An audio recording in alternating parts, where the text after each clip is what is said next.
kung bakit masarap yung buhay dito sa Pinas ay dahil meron tayong kasambahay. Nakatulong natin sa pang-araw-araw na gawain sa bahay.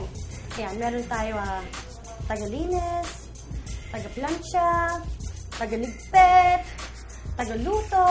In short, kahit malaki ka na, pwede ka pa rin magkayaya. Just like me, guys.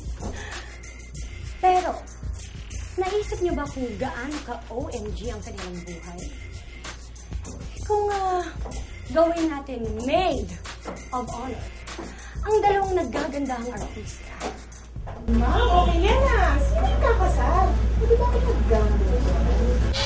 Ma'am, Oh, pwede po ba ako mag-ring beer? Papa Yaya, pwede ba huwag kayong nosy? Kasi yung sinasabi kong maid of honor ng isang bahay, hindi ng bride.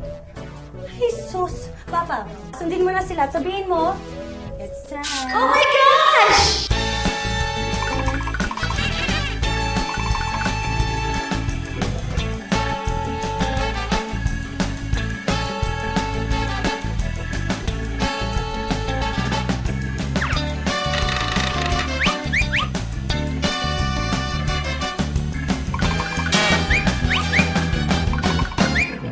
Ma'am, magbihis ka na. Huh? It's time to play. Oh my gosh.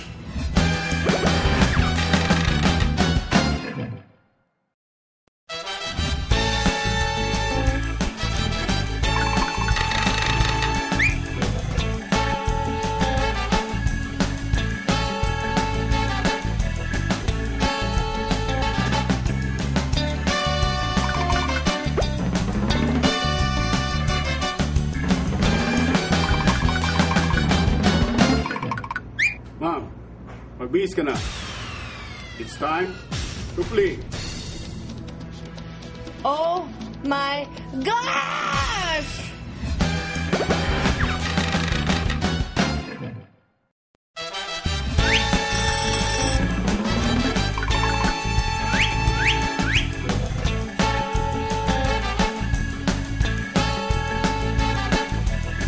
OMG! Oh my gosh!